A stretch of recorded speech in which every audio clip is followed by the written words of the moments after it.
Everyone, welcome to the Town of Basalt Town Council meeting for Tuesday, September 26, 2023. So, hope everybody get outside today. There's this old sort of cornball saying that used to be on all the stationery from the state of Colorado that said, "'Tis a privilege to live in Colorado." And got thinking about that today. So just a thought before we launch tonight. It was a privilege to be outside today for sure. So we will begin the meeting with the call to order and roll call. Pam? Absolutely. Let's begin with Dieter Schindler. Present. Angela Anderson. Here. Glenn Drummond. Here.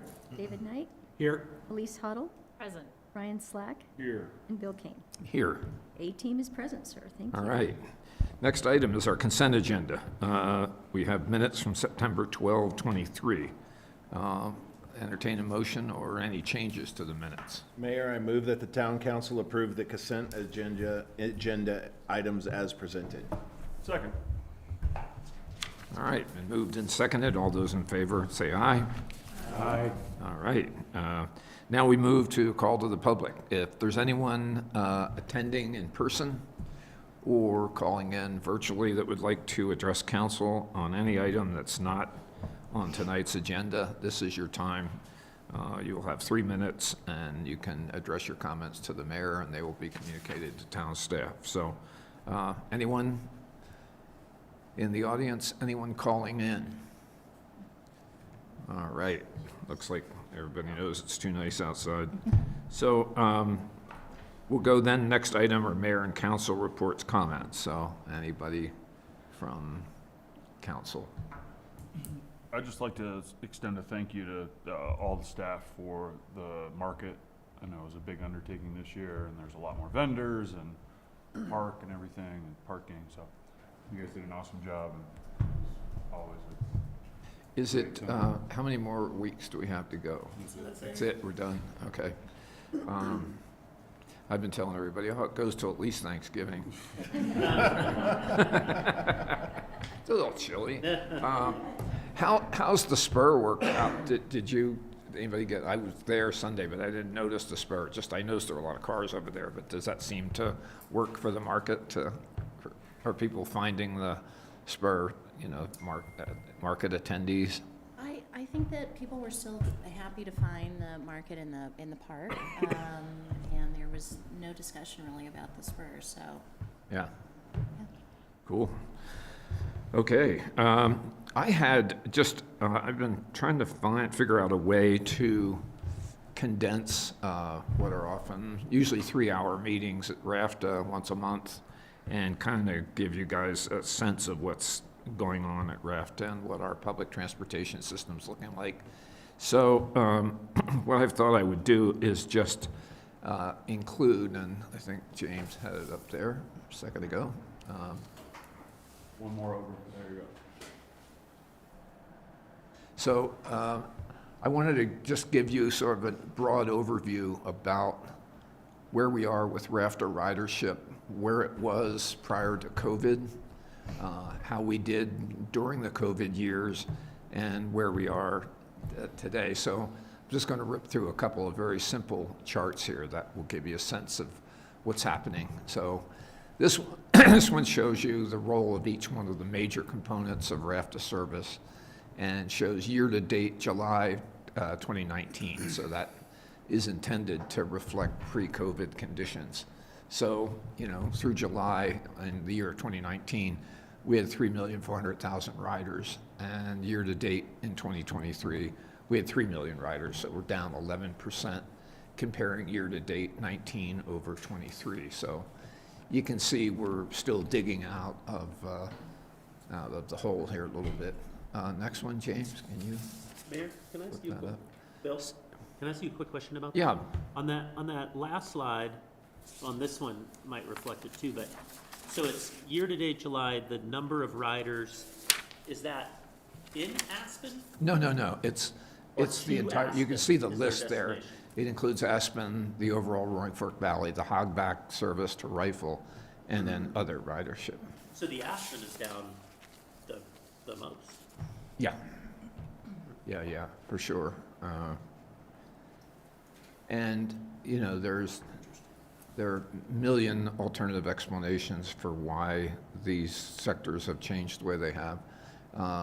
So this one is pretty dramatic. So this one reflects just the month of July, for July of 2019 versus July of 23.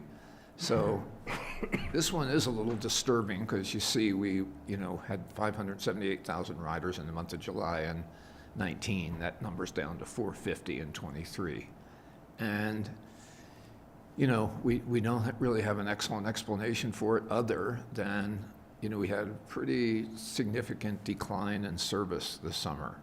So we started okay with drivers and mechanics and service personnel at the beginning, and we really had some service issues during the middle of the summer, so that may explain some of it. Unfortunately, some people become acculturated back to driving their cars too, and so these were loyal transit riders who are now back habituated to the car again, which is one of the great costs, another cost of COVID. So then the last one is just a bar chart that kind of gives you at a glance where we were prior to COVID, and you can see this pretty dramatically illustrates our climb back to greatness here, if you will. So we were transporting over 5 million riders prior to COVID, and we're bumping there now. We'll be like 4.9 million is the estimate for this year, and that's a pretty good estimate. We may make 5 million. So I think if we can get staffed up, we will get back. I think people are willing to ride the bus as long as there's a seat and they don't have to stand for 45 minutes on the bus. So that's a big deal. In line with that, you may have seen the story in the paper. We voted to increase starting driver salaries to $30 an hour.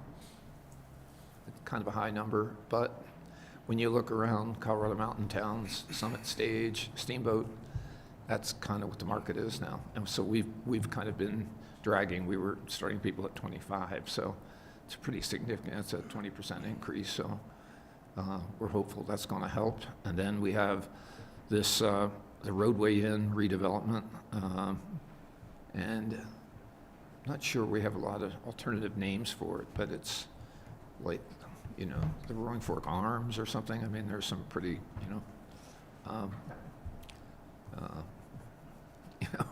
inflated titles for but the interiors are wonderful. I mean, they really are. They're clean. They're really well-serviced, broadband. I mean, there's basically everything you would want. And the appliances are state-of-the-art, and, so we've taken people through and shown them mock-ups, and people are really pleased about it. So 42 units, affordable housing. So that's going to help a lot. So there's sort of highlights. So continued labor conversations, continued trying to get people going.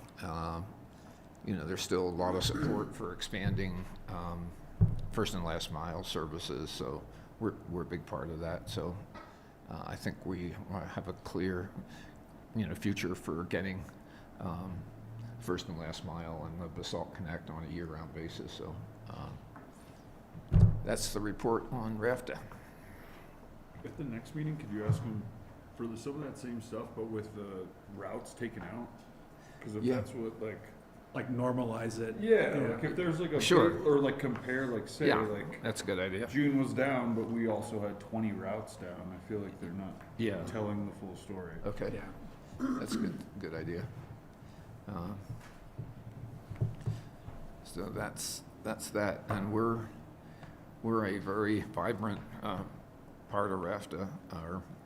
We've kept up our part of the deal. Our sales tax has been very vigorous, and we've made, I think, like along with everyone else, we've probably over contributed, but it's all for a good cause, and we're going to need it. Okay, so that's, any other mayor council comments? Managers report. I don't have much to share, Mayor. Okay, very good. No news is good news. All right, presentations.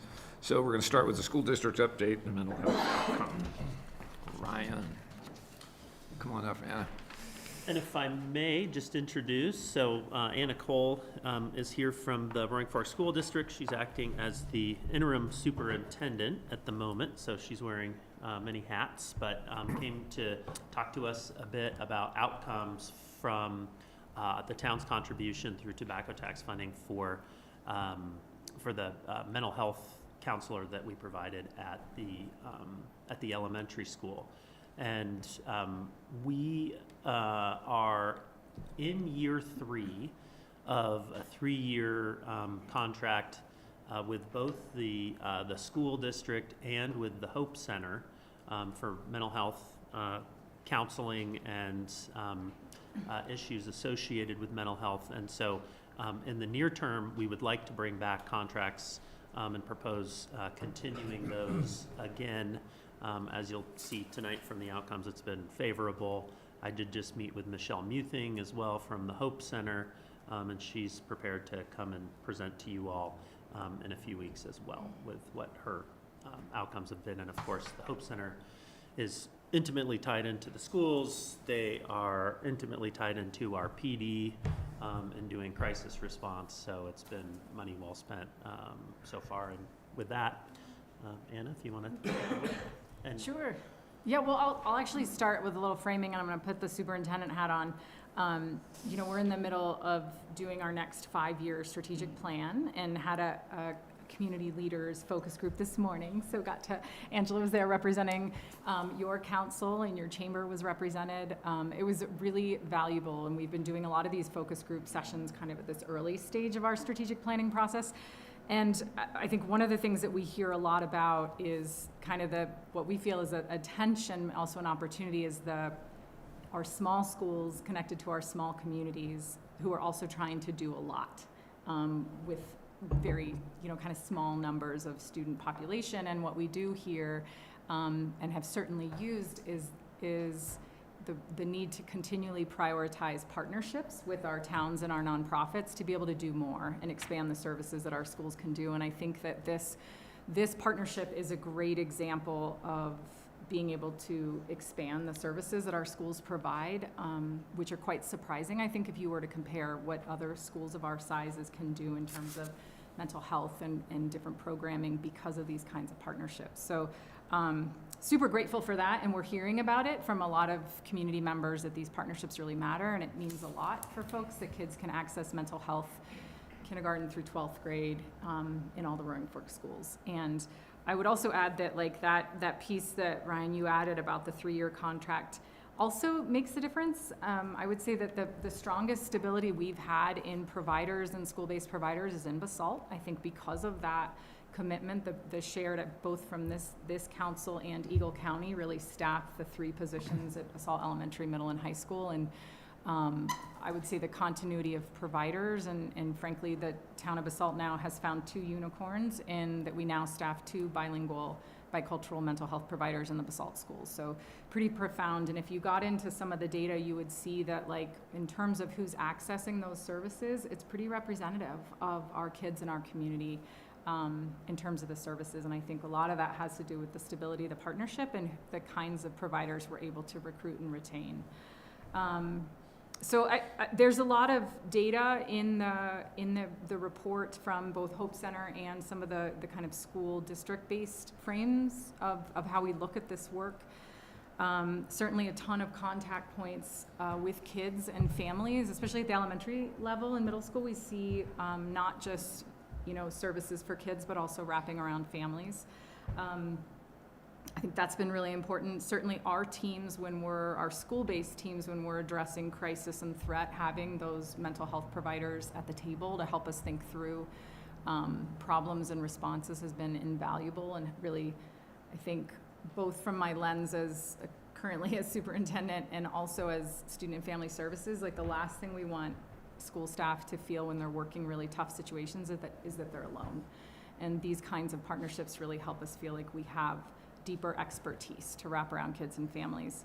I would say, certainly we haven't seen our need for school-based mental health services decrease yet.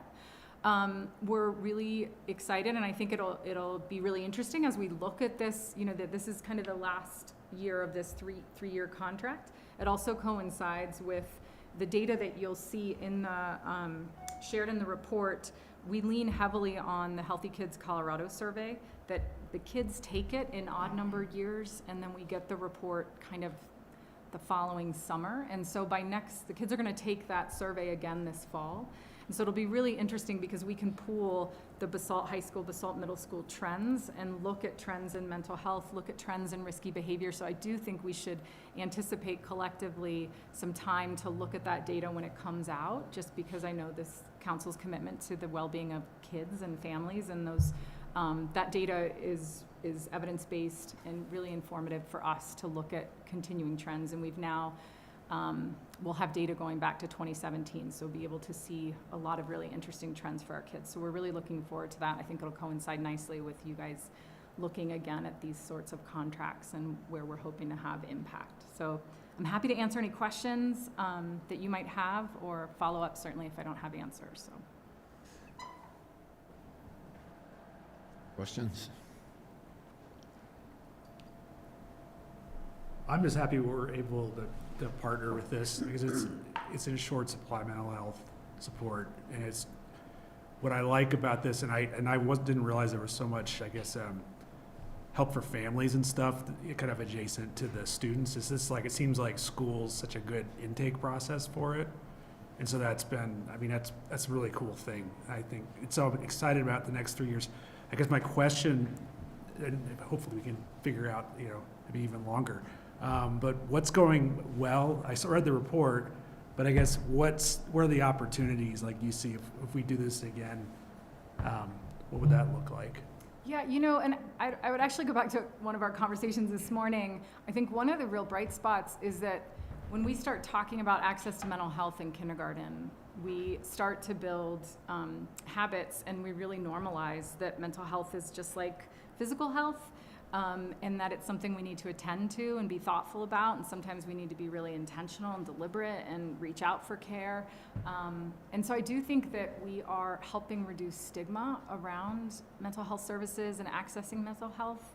I think, to be honest, I think these kinds of partnerships and the way that we're working with Hope Center, our towns and counties, and our schools, we're really on the cutting edge, I think, of what school-based mental health and frankly what mental health would look like for elementary schools, because it's different than a high school situation. And so I think that the work that's happening in our schools in partnership with the Hope Center around elementary school and building skills and building language is really kind of exciting, and people are definitely paying attention regionally to what's happening here. I will also say, I think it's positive, is that when we've experienced recent crises and trauma in our community that's not happening connected to the schools, but outside the schools, one of the things that we've started to notice because of these initiatives is that kids who are impacted, in the past we would assume, oh, this really tough thing happened, these kids won't be at school all week. And on the contrary, what we're starting to see is that kids are coming to school after those sorts of situations, and they're going straight to the mental health providers' offices. They know they need help, they know where they can get it, and they're showing up. And so that's been pretty powerful, and I think really humbling for us to realize, like, wow, we are becoming that really critical access point. And I think because of the longevity of these partnerships and the real visible presence of mental health providers in the schools, kids see that and they're understanding that, and that's been really powerful to see happen after some really hard things in our community. Do you think with the younger kids, then that's almost like this is just part of how we take care of ourselves, just like anything else, and they're potentially growing up to be people who they don't see stigma that's in it amongst themselves with their peers. They just do it, and then maybe when they get older, they'll continue, and that'll help. I sure hope so. I mean, we definitely see at the high school level kids you know, I think at the elementary level, when we often see families very much involved in helping facilitate, you know, or recommendations coming from teachers, if I think this might be a helpful service. By the time we get to the high school, the kids are directed in reaching out for help. They're not waiting for a teacher or a parent to say, hey, maybe you should do this. Like, they're self-identifying that they need support. And so that is, I do think we're starting to see that trend of kids saying, this is normal, I'm gonna go check in with the counselor, I'm off today, or I need to. That's fantastic. It's pretty interesting work, yeah. Cool, thank you. And one chart that sort of surprised me, I guess, was the middle school comparison of the state versus the school, kind of state trend. And middle school looks, you know, referring to the first one, it said percentage of students who felt sad or hopeless for 2 weeks in the past 12 months. Does this sort of underscore that it's just tough living in mountain communities and kids are moving around? And I don't know, what are your thoughts about the high school? Looks like, for reason probably you just stated, Yeah, it's a little pretty stable, but closer to the state. You know, we really struggle. I mean, that data is really hard for our teams to see. And I think we've asked ourselves that a lot, like why here, why us? And it's not just Basalt. I mean, we see that pretty consistently for the Roaring, like all of our Roaring Fork schools are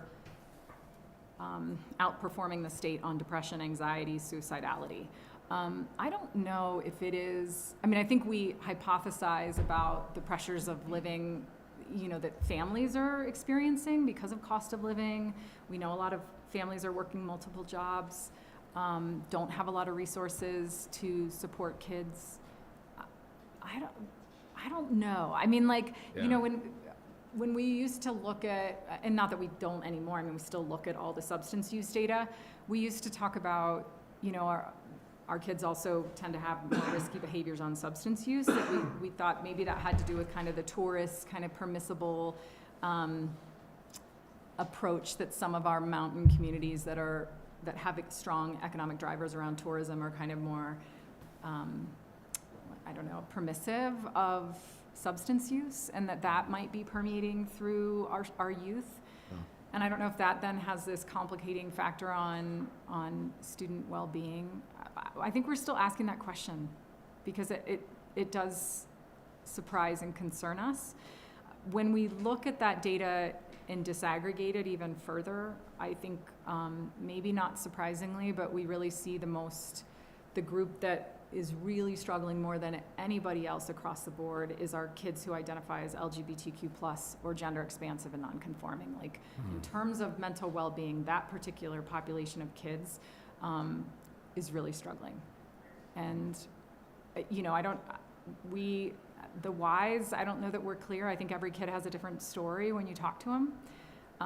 But for us, I think there's a missing piece around access, around support. I think as a school district, we worry about things like belonging, kids feeling like somebody at school sees them, knows them. I think those are the levers we try to push on, but I think it's a big question. yeah, maybe it was, I don't know, maybe 10 years ago, but back in 9, 10, 12, around in those years, we had a pretty vigorous community debate about after-school programs, and you know, there was this kind of void between 3:30 and 5:30, and how are we doing with that? Are there more and more programs? Are kids occupied? I'm always reminded of what my mother used to tell me, which was that the idle mind is the devil's workshop, right? So we had kids with nothing to do for 2 hours, just nothing but mischief. We really struggle. I think in the Basalt community, especially at the Basalt Elementary School, when we think of our K-5, the fact that we have Camp Chippewa right there on campus is a huge asset. And that after-school program, like, that is a nice core baseline. That program's been there a really long time. Lots of kids have access to that. I think where we really get stuck is that middle school age group. In that, and you know, interesting parallel that you're pulling out that data on middle school. You know, what is that group of kids doing after school? They're too young to work.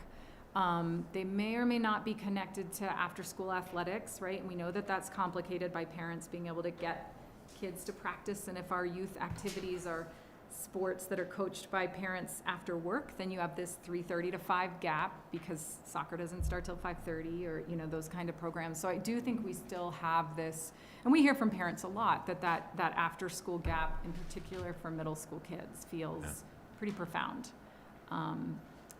And I think there's some great programs. There's a lot of wonderful nonprofits, but in terms of really having broad access for kids, I think that's a sticky.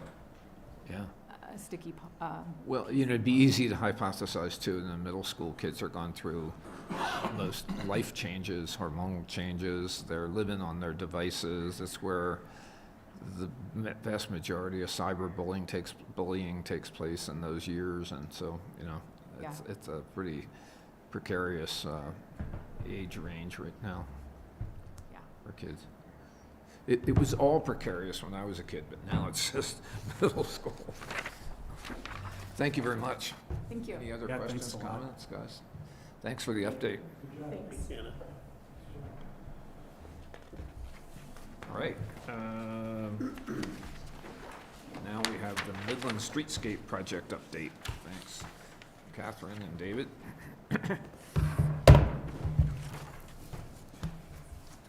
Thank you, Mayor and Council. We're really here tonight to just have Dave present his monthly report on progress out there, and I'll let you take it away.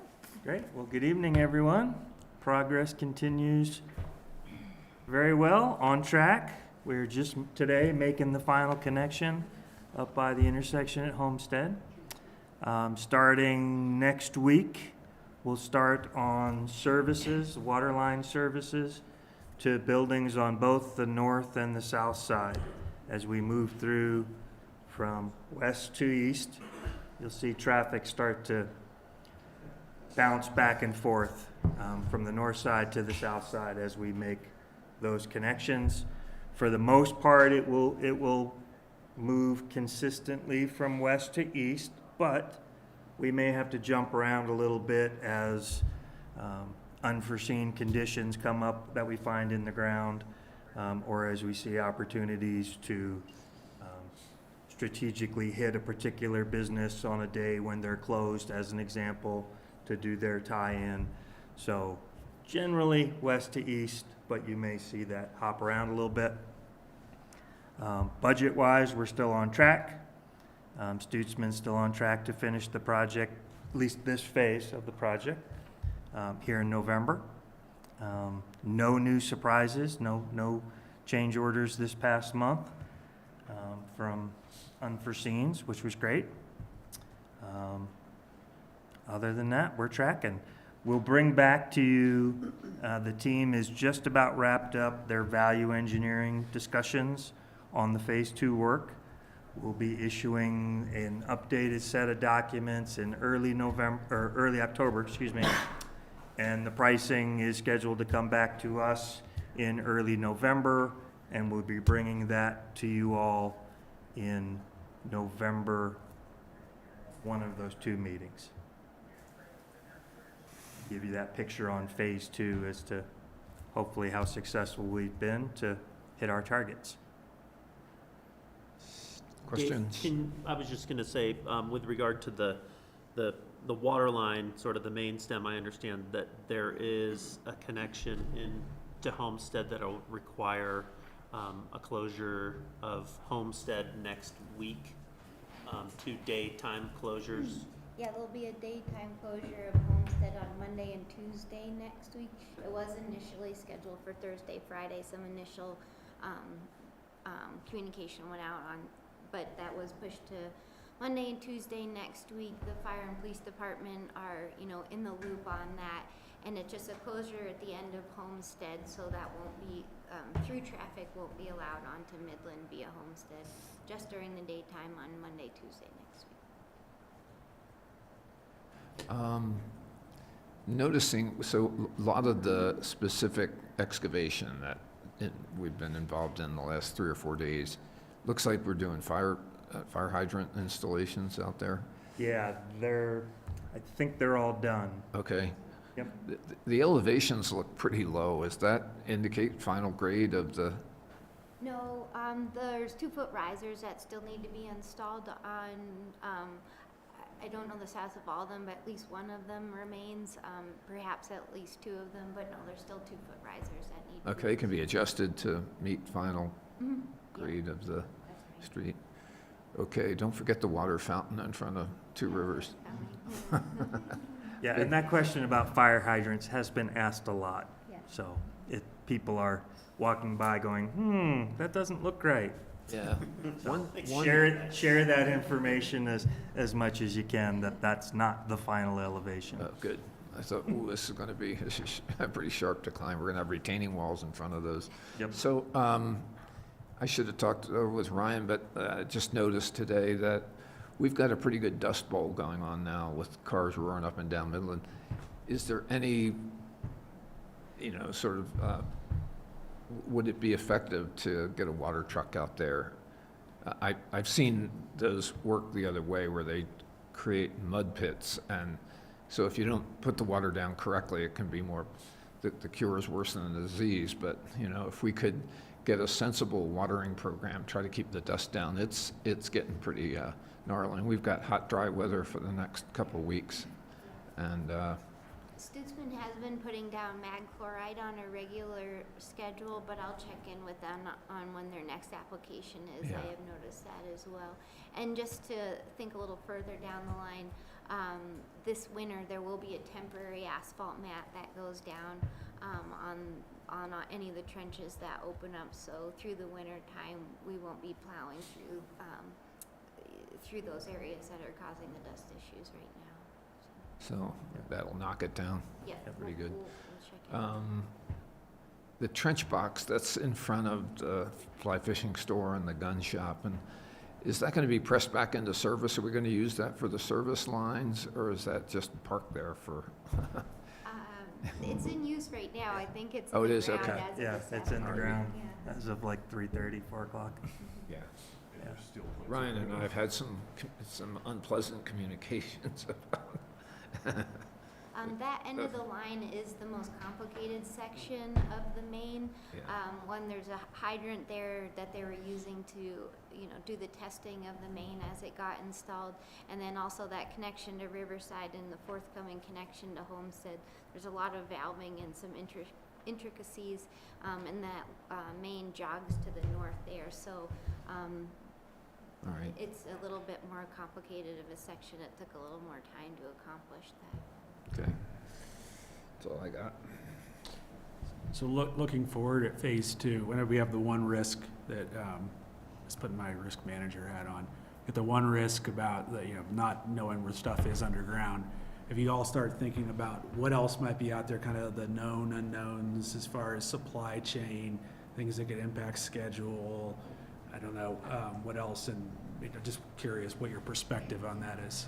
Sure, supply chain, Catherine has done a wonderful job of getting those grants from CDOT, and we were able to buy most of the pipe materials, as you know, ahead of time and have those all here.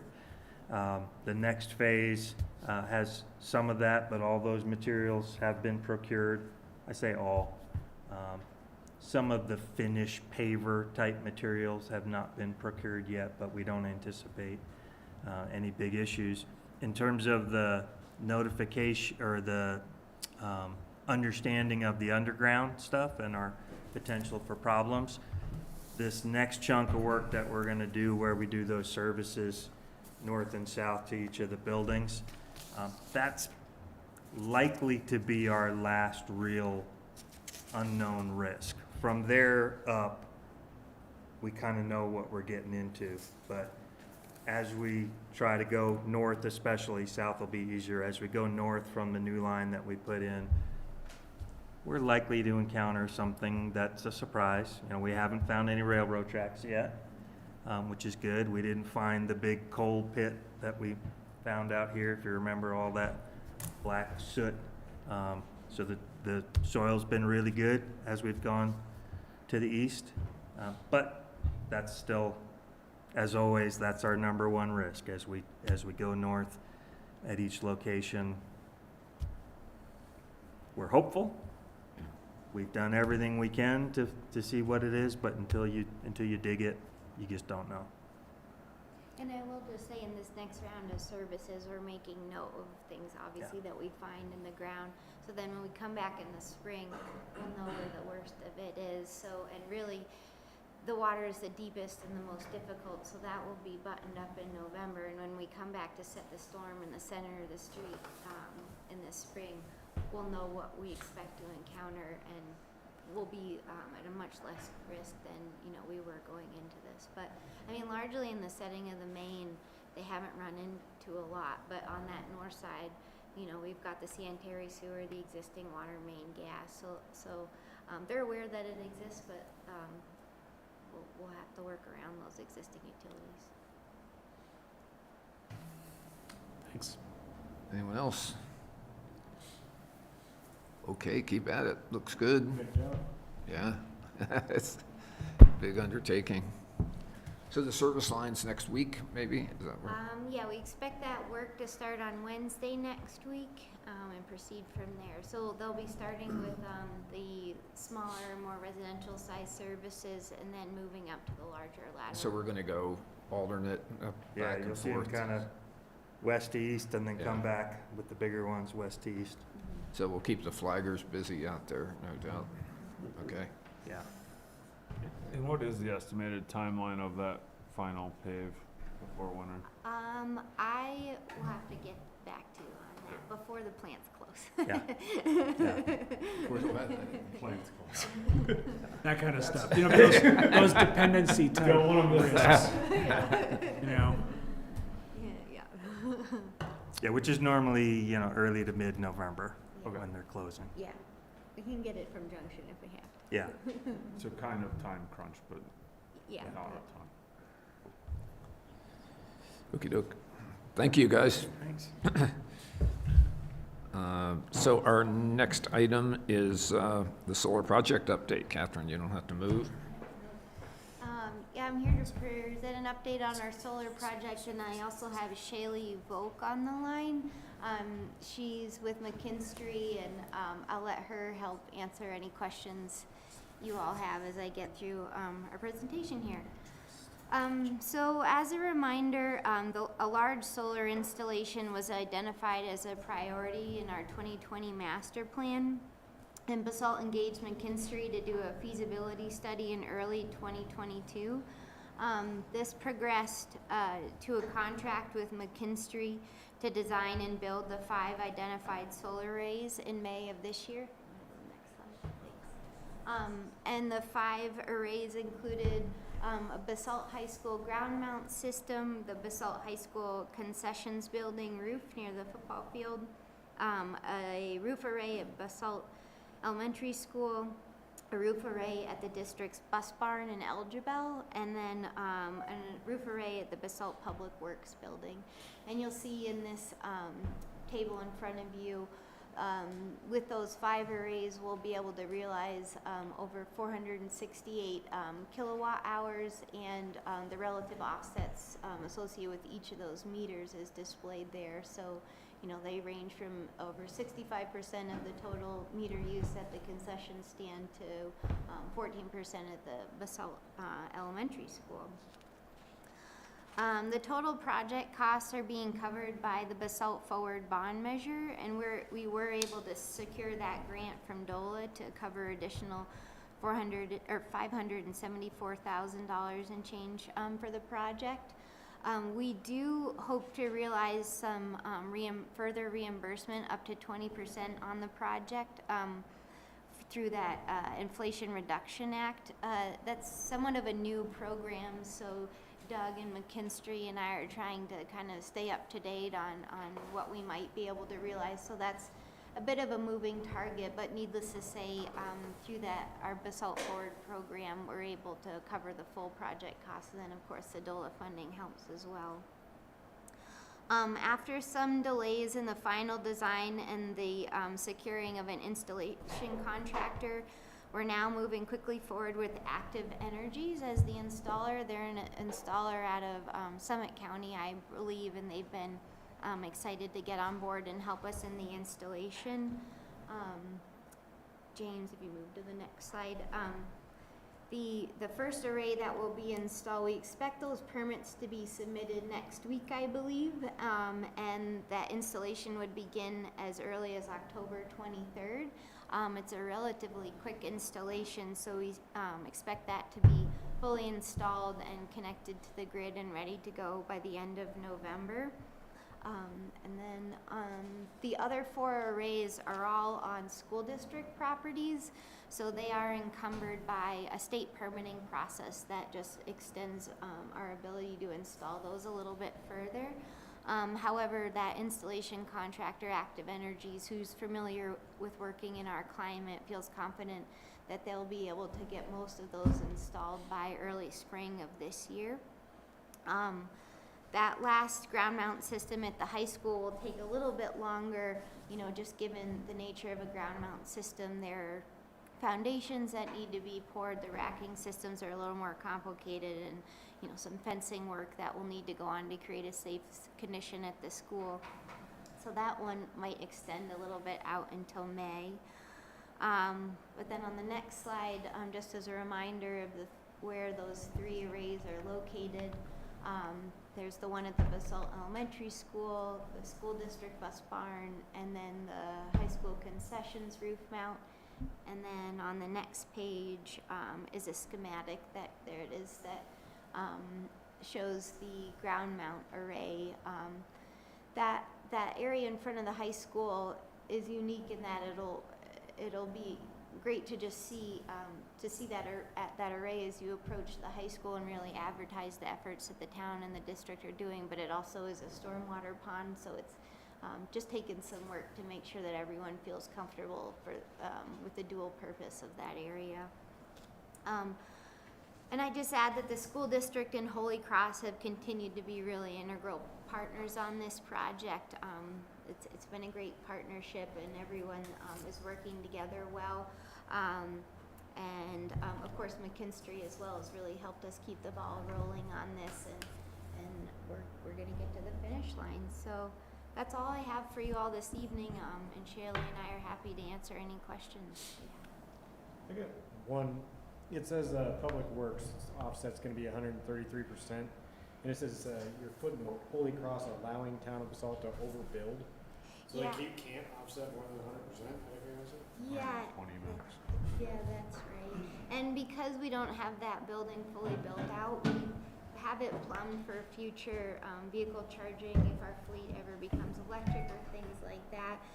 So Holy Cross did work with us as a bit of an exception, knowing that there's future uses to come. If we were ever to put doors on and heat the structure, that would be a case where we obviously have more load, or if we had, you know, a welder, you know, other uses that, and because the building hasn't been online for that long either, even in its current state, we didn't have a defined meter or a historic meter use to understand all of the offsets.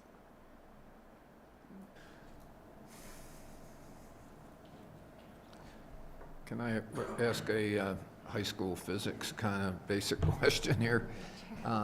Is all the production direct current from all the solar panels? Question. And so it looks like we're going to use an inverter to go from DC to AC. So there's a loss. That's why those numbers. But one I don't get is there's the Basalt, looks like Basalt Elementary School looks like there's more AC coming out than actual going in from the DC standpoint. I don't.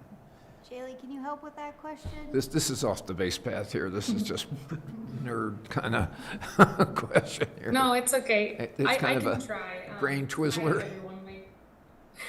My name's Shaylee. I'm the construction manager on the project from McKinstry, and I certainly am not the design engineer on the project either, but I get to attend a lot of meetings where they talk about things like this. Although I do find it curious that it jumps up for the elementary school. I think a lot of those losses are generated by the home runs. So depending on where the array is installed on the rooftop, or like in the high school is in front of the school, the run length that it has to, go back to get to where it's interconnecting, whether it be in like the main distribution panel or in one of Excel's utility transformers. So I know that's where a lot of the losses come from, but I'm kind of seeing that same trend there on the concession stand.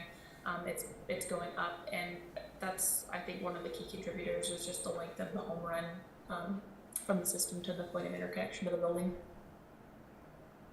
I'll make sure those numbers are accurate though. I'll go home, get my high school physics book out. Yeah. Testing it. Exactly. Now, this is great. So we were asking some time ago about whether we could have some talking points for the public to see if we could like take this total annual kilowatt hour production, 468,000 annual kilowatt hours, and be able to talk that up in terms of how many residences we're mitigating or how many we're supporting. You don't have to do it right now, but it must be in the range of 40, right? I think our average residence is consuming about 10,000 annual kilowatt hours, something like that. I think we answered you on the fly last time, or someone from McKinstry did, and I don't remember that figure itself, but I can find that for you again. But we do hope to still have, once everything's installed, Yeah. have a little portal on our website that speaks to, the real-time data that we're, Yeah. and, the energy savings we're realizing, and to have some kind of fun facts, if you will, that speak to what we're offsetting, or Yeah, it just makes it really tangible for people that don't think about this stuff all the time. Yep.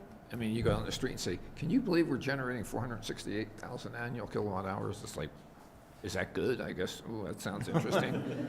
Yeah, but if it's like, okay, we're servicing, we're nullifying, we're basically zeroing out the demand from 42 residences, that's like an amazing deal. So, Well, it'd be great to see it before it's constructed, because this is very much part of the Basalt Forward conversation.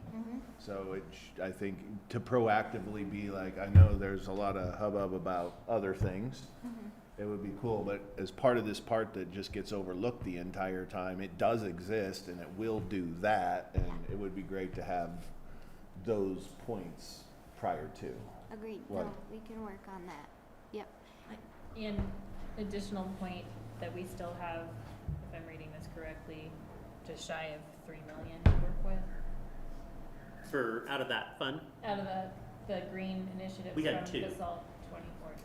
we had a total of 2, and so this one is one, after the rebates, it's like 1.2 or something like that, 1.1, I believe. 1.1, so we'll have like 900,000 left. Oh, okay. Yeah. We did 2, 6, and 11. Well, it was 2, 6, and 9, and my asterisk next to the 9 is, it was greater than 9 because of the favorable interest rates that we got. So it was more along the lines of 9.6, but the 2 and the 6 are the same. And as a reminder, those energy savings that we're gonna realize and split with the school district, we'll be able to reinvest those in that kind of green pot of money, if you will, to invest in other green projects. That's great. So we'll kind of have like that revenue source now. I might just add in here that part of the Green Teams initiatives this year that'll continue into 24 are doing exactly what you guys are mentioning as far as championing and publicizing the results and kind of sharing the information in a digestible way in our newsletter. So we'll have the fun stats out there that people can relate to, how many households are set off and all of those things. And if you wanted to sign up, it's on the Basalt website. But those are things that we're reporting on, just to bring that awareness out there. And one other point that's related to this, and all other Basalt Forward 2030 projects, and it has been the conversation from the beginning, is we asked for this money and we knew we would go use it as a baseline and leverage that money with grants and other sources, so we can make the money go further, so we can do more with the green, the affordable housing, and with Midland as well. And I think that seems to be getting a little confused in the public discourse at the moment. But To not do that, I think, is more of a disservice to the public than really going out and beating the doors to try to get, you know, more money, more grants, just to be able to make that money invest that much more wisely. So, you know, with Catherine's hard work, been able to secure the nearly 600,000 for this project, and you know, then again another 2.5 million for the Midland project. So I think those are real numbers, and you know, it's going to go that much further. And what we'll hear from Michelle tonight is, you know, another opportunity, potentially as it relates to the affordable housing, to take our money and leverage it further. So to not do that is, you know, I don't think we'd be putting our best foot forward. So. Thanks. Okay, everybody good? Thanks, Catherine. Yeah, no problem, Thank you. thank you. Thank you. So next up is Sarah's going to talk to us about BPAC and grants. All looks good. All right. Good evening, Council. So, yes, I'm Sarah Nadolny with the Planning Department. I'm here on behalf of the Basalt Public Arts Commission, more commonly known as BPAC. And I'm here to provide Council with an overview of the 2023 BPAC grant program and the recipients. The program is in its 5th year. The program's intent is to encourage artists within the social and economic fabric of the Basalt community, as well as to help cultivate partnerships that will support achieving the town's public art schools. So the grant application was updated this year by BPAC, who reevaluated the criteria that we've had the last several years, and decided to provide funding prioritizing projects that met criteria in the areas of community, accessibility, impact, as well as culture. This year, Council had allocated $65,000 in the budget for the grant program, and it was launched last summer. BPAC received 8 total grant applicants. This is the most that we've received in any years past. And the funding that was requested did exceed the amount that was available. And ultimately, excuse me, BPAC chose to partially fund 7 of those 8 proposals that best met the criteria. A few of the projects or programs that were awarded, you've seen in past years, one being TCAL with its Pumpkin Jazz program that'll be happening in October. Funding was provided to the Art Base to help fund a local artist creating a mural that'll be placed in the library, as well as some digital lab upgrades, and provided funding as well for headquarters, formerly Aspen Strong, for a youth summit and for workshops and for a mental health education series that'll take place in the Basalt schools. We saw some new applicants this year, which was pretty exciting. We got an application that was funded from Voices, and they're going to have a Spanish language performing arts production in Takah in October. Aspen Film will be hosting some free in-school programming in the Basalt area schools, as well as Aspen Dance Connection, and they've been working closely with BPAC and staff to try to craft something that's going to help, kind of a dance production that'll help honor the Gail Thalwell's sculpture that's going to be happening in the River Park. And so that's still kind of, that whole thing is going to be kind of pushed out a little bit further. So these are all wonderful, truly deserving organizations. We're really happy with the applications and the funding that we're able to provide this year. I wanted to highlight one that was a truly unique grant recipient, and this is from local artist Art Williams. Art is looking to create a community self-portrait capturing personal stories as well as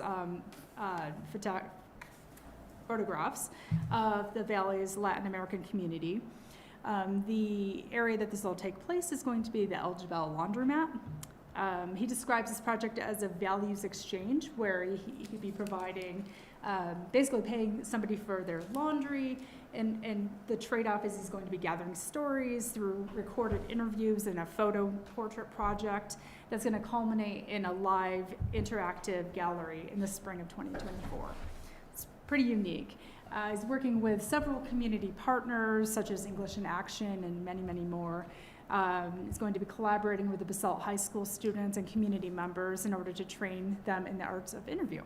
So I think more to come to that, as, next spring occurs, we'll keep tracking this project.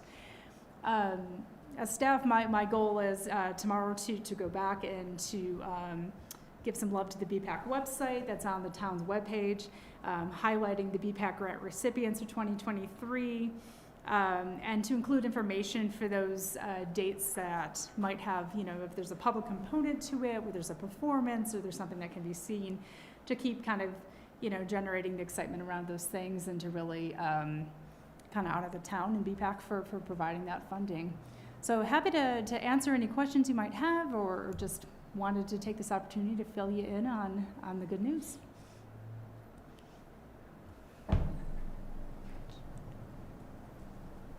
It's great. Okay, wonderful. It's a lot of good programming. It's really, that's what's Yeah, nice. we had It's a some really variety of exciting stuff. I mean, and pumpkin jazz is always my favorite, but the jazz, It looks like from Ryan's letter too, that's gonna be some stuff around town again, which is cool. I know, what year was that? There was like a bunch of jazz combos up and down the street. It was, That was pretty that awesome. first year we had funded it, and it might have been 2019 or 2020 when they had like the split between the two areas of Yeah, yeah, yeah. downtown and Willets, and I'm not sure it'll be quite that spread out, or might be a little bit more comprehensive, but or less comprehensive than that. Rainbow Park. Is there, sorry. Yeah, that's cool. Is there funding already in place for the mural? Is this in addition to our mural program, the art-based request? Are you talking about the one that's taking place in the library, or are you talking Yeah. about? Okay, yeah, that's a separate thing from the mural competition that recently concluded. This would be working with local artist Raina Katzenberger. And, Oh, okay, so they got their own. Yep. Okay. Yep. All right. Where's that gonna go? It's in the library, but I don't know exactly the location. Yeah. When we reviewed the applications, it was just really important to us that things were publicly accessible and, able to be experienced by a wide variety of people, and the library is a perfect place to do that. That building's pretty pure architecturally. It's gonna be. Oh, it's inside. Oh, okay. Yes, yeah, sorry. All right. Yeah, that's valid. All right, thank you. You all set? Yeah, Anyone thanks a else? lot. Thank you.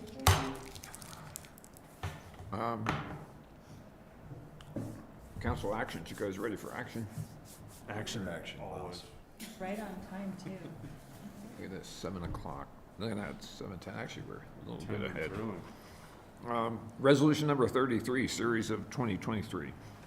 Resolution of the Town Council of Basalt, Colorado, authorizing town staff to file a commitment of 6 homes per year, or 18 total homes, by December 31st, 2026, allowing the town to apply for and receive Colorado Proposition 123 grant funds.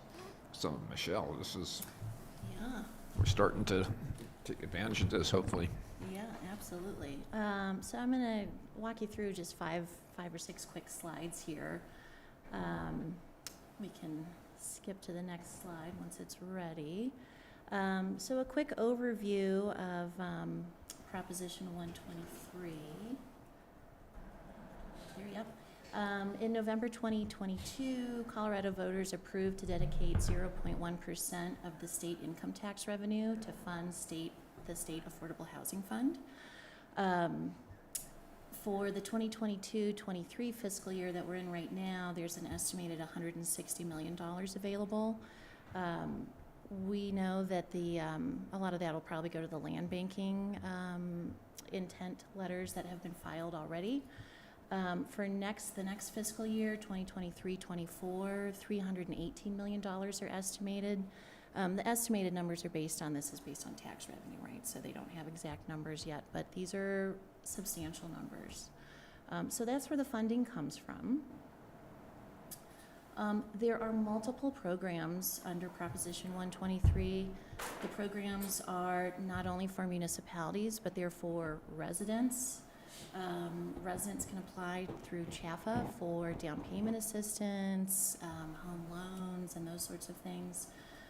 Developers who are doing affordable housing, whether they're nonprofit or for-profit developers, can apply for various funding sources here, concessionary debt, these sorts of things. Nonprofit organizations can apply, and of course municipalities, the town of Basalt. A lot of these programs that you see listed and that were in your handout tonight, the exact details of how they're going to be implemented are still being worked on. So there's a lot of conceptual ideas out there, but these are the general formats. So to be eligible for funding, municipalities are required to opt in. Opting in means you establish a baseline for your affordable housing goals. But I think really important to understand is that opting in makes the funds from Proposition 123 available for residents, developers, nonprofit organizations, and municipalities. So it's not just about the town, it's about everybody. And once the town opts in, all of the people in our area are eligible to apply for those funds. Secondly, opting in will allow the town of Basalt, for example, to partner with our neighbors where we have regional housing goals.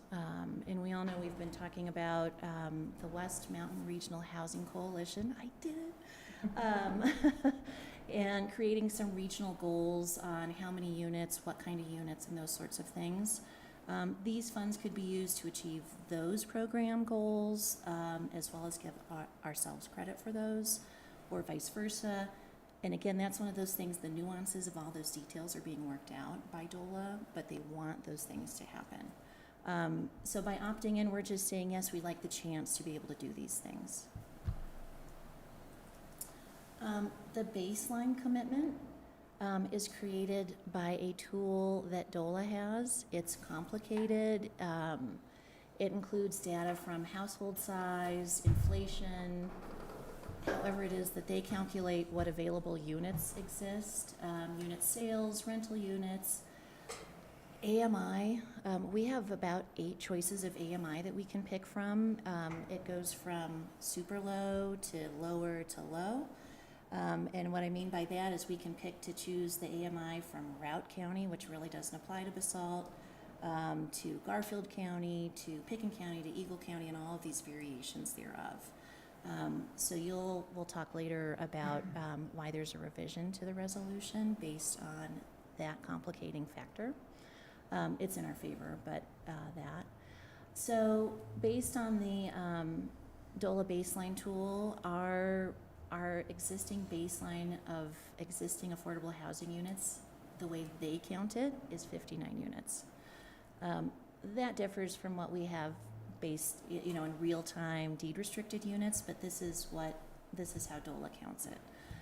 So based on that 59 units, the town is required to commit to increasing our baseline, 59 units, by 3% annually for 3 years, for a 3-year cycle if we want the funding. So that ends up being 2 units annually or 5 units over 5 years. So that can be achieved through new construction, buy down units, and those sorts of, lots of varieties there. So our next step is, assuming we agree to this baseline data and you decide to opt in, then staff will submit the application to opt in for DOLA approval of our baseline. So earlier today at noon, I sat in on a DOLA technical advisory committee, and what you see in the original resolution, there are much higher numbers of what our opt-in numbers are, and I think I had Eagle County's numbers, which were I think 9 and 18 or 6 and 18. You get to shop it. And I, being a land use planner, we always implement whatever's the most restrictive. Picken County got us down to 2 and 5. I was advised that we should go for the 2 and 5. We want to be successful and get the units accomplished in the next 3 years. That way we qualify for funding in 2026 for the next 3-year cycle. The great thing is, for whatever reason, if we don't achieve 2 units a year, there's no reprimand, except that you're not eligible the next time. So basically, you're sitting timeout for 3 years, and then you get to apply again. There's no clawback phase. We don't have to pay money back. You just have to work to get your initial goal done. So the risk is very, very low in that respect. But that is why you have the handout for the revised numbers. Question, if I could ask a question, does the baseline include approved units that haven't been built yet, or is it purely? No, it's, and I think something that I learned from all of the municipalities today in that technical advisory committee is everybody is struggling with the numbers that DOLA is using, whether it's AMI, baseline numbers, available housing units that contribute to this number. They're all different from what we all have. But they're averaging these out using 7 different things that even out the obscurity across all the municipalities. So, and what I will tell you is that basically, Picken County, Snowmass, Eagle County, Town of Eagle, Town of Vale, tonight City of Aspen is having this conversation as well, are trying not to get stuck in the minutia of that data, since the requirement numbers are relatively achievable. Yeah, it seems like it's a pretty achievable number. Yeah. But were you asking, like, we already have some stuff in the pipeline? Right, exactly. Whether we could say, oh, that's our 2 units? Yeah, like if something's gonna already be built and it, like, obviously we wanna have incremental affordable housing come out of all of this. But for the purposes of opting in and eligibility, if somebody was already planning on building 5 and they build 5 next year, does that kind of meet our requirement? No. So we'll just say Stotts Mill has some units to be finished. Those won't count towards our requirements for this Okay, Gotta be project. fresh. it's gotta be incremental, okay. DCC. Also doesn't count, because it's Okay. approved already, I guess? Well, see, these are details that the municipalities are talking through. If it's not built, could it count going forward? If it's the levels in the pipeline. Today, they generically said it would be better if you had things that start after you get the funding. What about building on land we own? That would probably. 100% count. If we built on the houses in Stotts Mill or by the rugby Yeah. field or, Yeah, absolutely. If we built on the lots in Stotts Mill and we did a buy down unit, or, however that was. So 5 seems, I think we've talked a little bit historically about some of the projects listed in the master plan, which seem like they could probably be accomplished if we got some Prop 2123 funds to complement the bond money, pretty successfully. Yeah, we should build 5 in 3 years. I mean, 5 and 3 should be You our would kind of Yeah. mantra at this point, I think that's why I wasn't, I probably should have been a little more conservative, but why I wasn't hesitant to put the bigger numbers in the original draft of the resolution. I think we can do it. And is it only for sale units, or does rental also count? Rental also counts. Oh, okay. Buy downs? Yes. So we can do, you can put a whole package of variety together to meet the requirement. Yeah. And then back to something you said earlier about AMI, for the actual units themselves, do we get to dictate AMI? No, they get to dictate AMI. Right now, the funds are based on 80% AMI, which is very low. However, rural resorts, which we fall into that category, are allowed to file for a petition to be above and to make to suggest your own AMI level. So I think the fact that we're currently finishing up an update to our housing guidelines and our AMI studies and what we really need, whether it's 80%, 100%, 200%, and how much of those categories will support whatever it is we put in our petition against the income restriction. They told us today, get your opt-in started. And the petition for the income would come in second anyway, so something they want to work with us on, because they've heard from all of the rural resort communities that that's a deal breaker. It's 80% probably. I think. 80%. Yeah, 80%. I mean, I think if we built on Stotts Mill and it was even at a deed restricted rate, the numbers for 80% AMI, I mean, they still wouldn't be able to afford Yeah. that unit. Yep. It's really tricky. Is there any downside to this? Um, Besides having to build more units?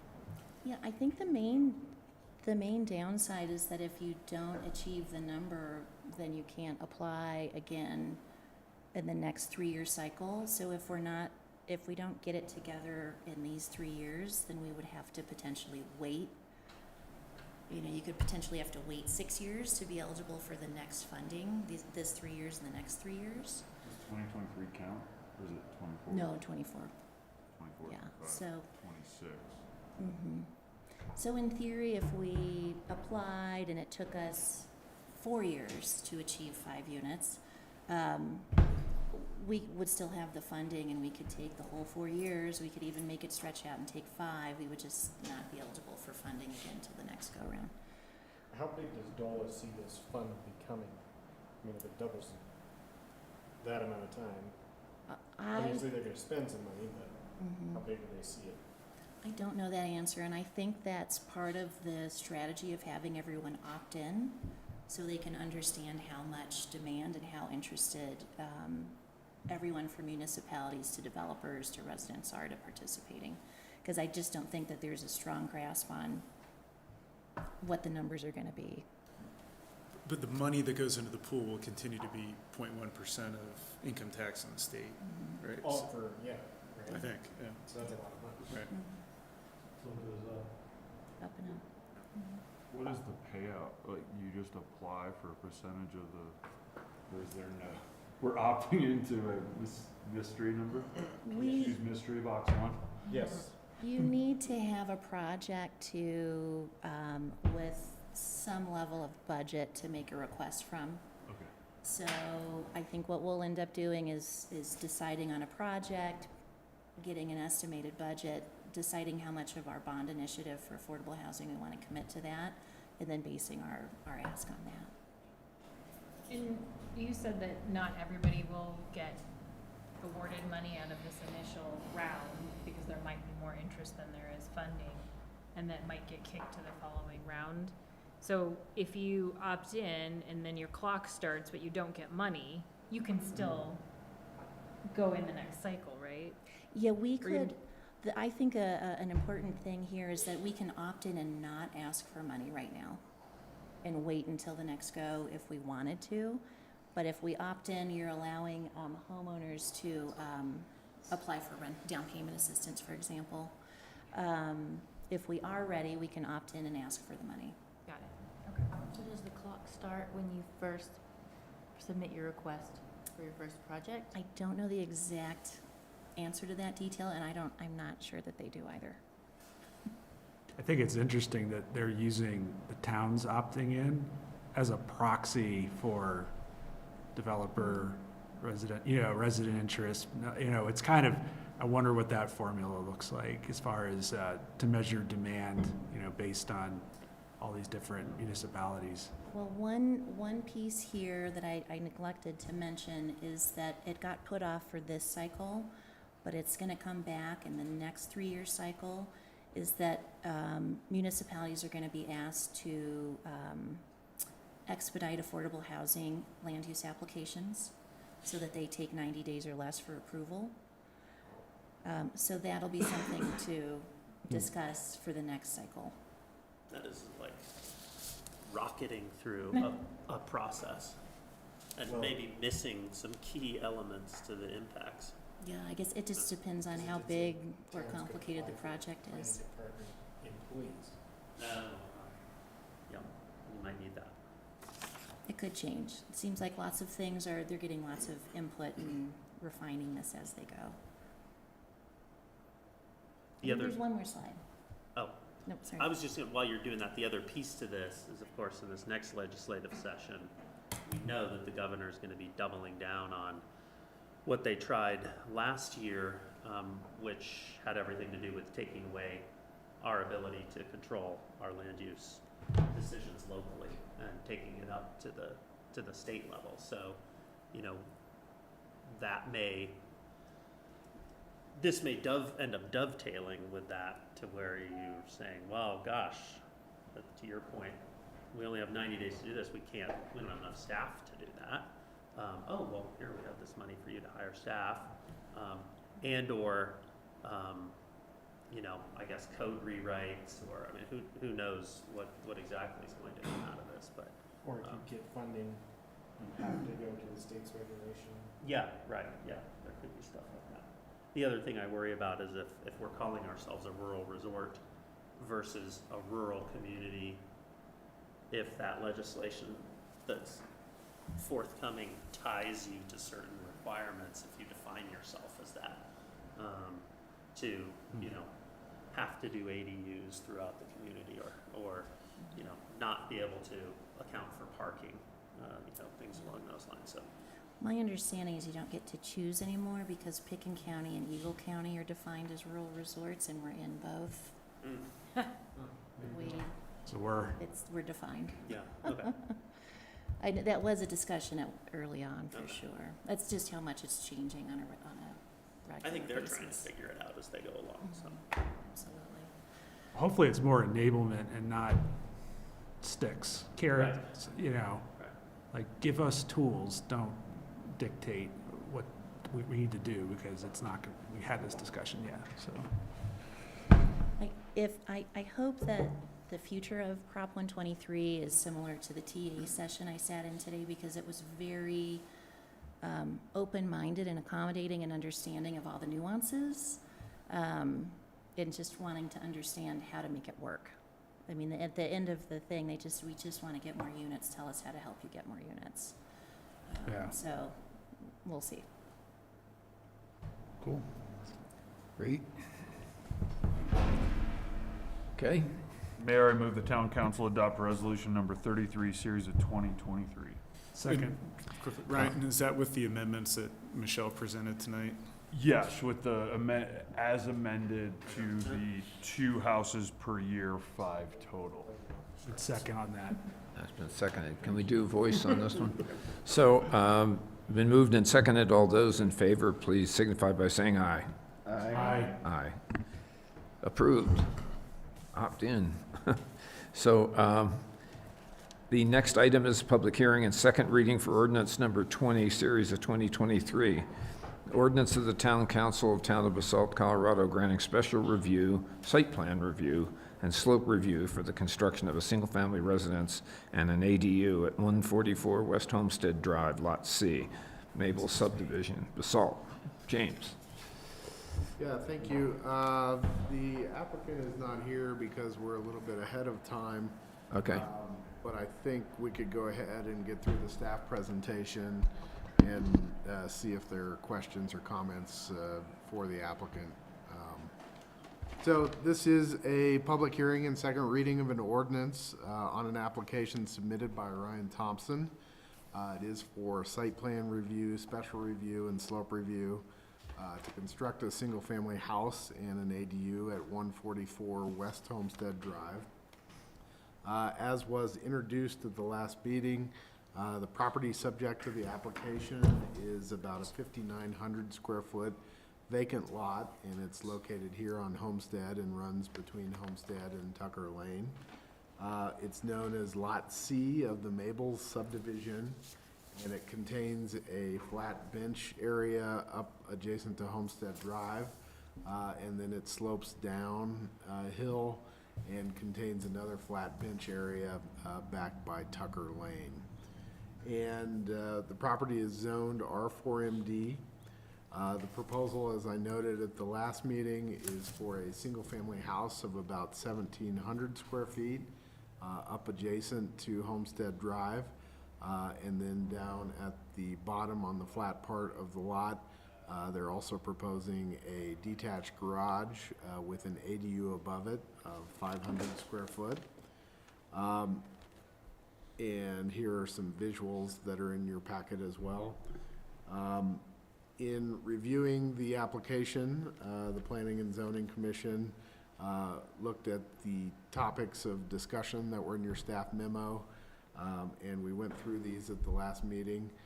They included consistency with the master plan, consistency with the R4MD zone district, vehicular access and parking, the deed restriction, the slope review and utilities, as well as wildfire mitigation, sustainable building regulations, and vested rights. Staff would be happy to go through any of these or answer any questions you may have about these once again. But the P&Z recommended approval with the conditions that you have in the draft ordinance. The conditions included requiring stacked parking for the main house with a side parking space for the ADU, so you didn't have conflict between the use of those parking spaces. There were also conditions related to a requirement to submit a construction management plan. They're required to provide a deed restriction such that one of the 2 units on the site would be occupied as a primary residence, as is required by the town code. It also would waive the parkland fees on the deed restricted ADU, which is also pursuant to the town code. And then the ordinance would also provide 3 years of vested rights for the project. The council approved the ordinance on first reading, and there have not been any changes since the last meeting to the ordinance. So this evening, staff would once again be happy to answer any questions or go over any of the discussion topics that we talked about at first reading. But staff would recommend taking applicant comments if they're online here, and then taking public comments because it is a public hearing, and providing council discussion. If you're comfortable with the ordinance, you could approve the ordinance on second reading. And once again, the P&Z recommended approval with the conditions that you have in your ordinance. All righty. This is a second reading. Public hearing is called for, so if there's anybody in the audience that'd like to address council on ordinance number 20, this would be a good time. Anybody calling in virtually would like to comment, you may call in and address council. Hearing none, I ask if there are any further questions from council to staff about the house. James, where was that third parking space? I know you showed us last time. Yeah, sure. Let me bring this back up here.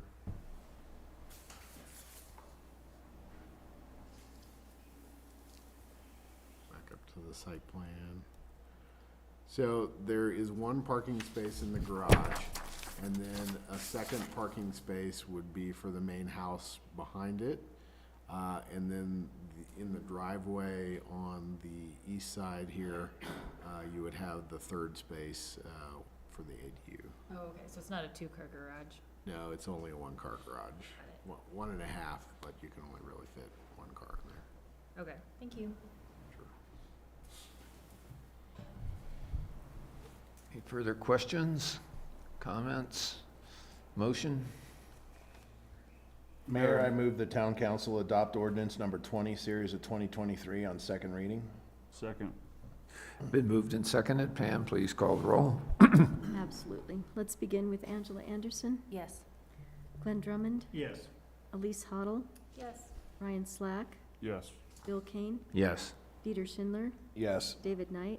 Yes. Motion carries unanimously. Thank you. Great, thank you. We're on to item 7C, public hearing, second reading of ordinance number 21, series of 23, ordinance of the Town Council, Town of Basalt, Colorado, granting an extension of vested rights for the site plan approval, Southside floodplain reach 2 ESA review approval, community housing review approval, and a license agreement for an automated car wash located at 115 Southside Drive, Lot 1 of the Basalt Business Center West Subdivision. Basalt, Colorado, James Lint. Yeah, thank you. We do have the applicants here on this item this evening. We've got John Belkin representing the applicant group and Mitch Haas of Haas Land Planning. As the mayor indicated, this is a public hearing and a second reading of an ordinance on an application submitted by the Van Ruin Group for an extension of vested rights on the site plan review, the environmentally sensitive area review, community housing review approvals that were granted in 2020 for an automated car wash at 115 Southside Drive.